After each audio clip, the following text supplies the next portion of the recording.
جمال الوجود بذكر الإله وتصفو الحياة بنور هدى. جمال الوجود بذكر الإله وتصفو الحياة. حضرت علی می‌فرماید رضی الله عنه کسی که غیرت ندارد هیچ خیری در او نیست. خود حضرت علی غیرت داشته یا نداشته؟ یه سؤال این حرفشه. حضرت علی رضی الله عنه می‌فرماید کسی که غیرت ندارد هیچ خیری در او نیست. حالا خودش غیرت داره یا نداره؟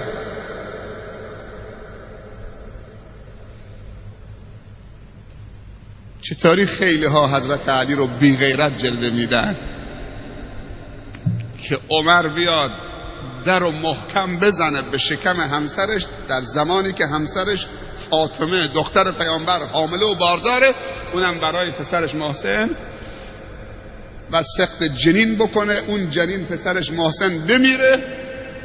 تاریخ هم ننویسه که حضرت علی برای ناموس شمشیر کشیده. اینم حرفشه.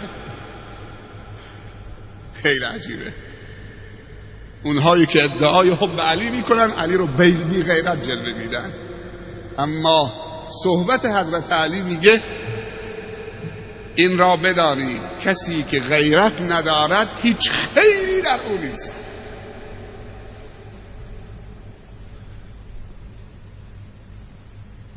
دوباره بعد بیاد همین حضرت علی با غیرت که اینطوری داره صحبت میکنه درباره ناموس، بعد بیاد دختر همون فاطمه همسرش نوه رسول الله صلی الله علیه وسلم و دختر رسول الله صلی الله علیه وسلم به اسم ام کلثوم به عقد همین عمر در بیاره و عمر رو داماد خودش بکنه و بعد اسم یکی از پسرهاش هم بگذاره عمر. همون کسی که به ناموسش اینطوری تعرض کرد و زد تو شکمش در دروازه رو.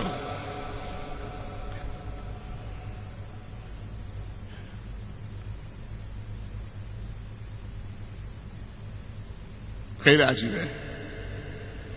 چیزی که ما از علی سراغ داریم که خیلی غیرت داشته، کسی که برای عموم مسلمانان این حرف رو داره میزنه، برای ناموس خودش که اونم دختر رسول الله صلی الله علیه وسلم از مرگ میترسید، شهید شده، خنجر خورده تو پیشانیش، اینجا خون فواره زده، کل صورتش رو پوشونده و سینه‌ش رو و ریشش رو،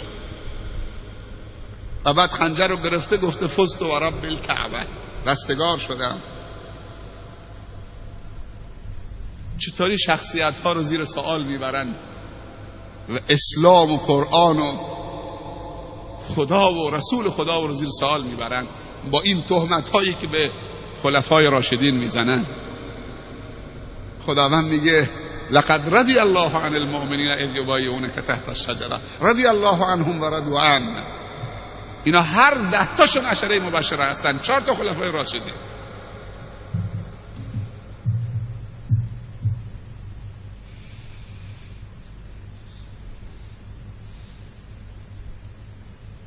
این را بدانید کسی که غیرت ندارد هیچ خیری در او نیست. مرد بزرگ گفته کسی که لیاقت پیدا کرده با بهترین زن دنیا و آخرت ازدواج کنه. فاطمه بیبی زنهای بهشته.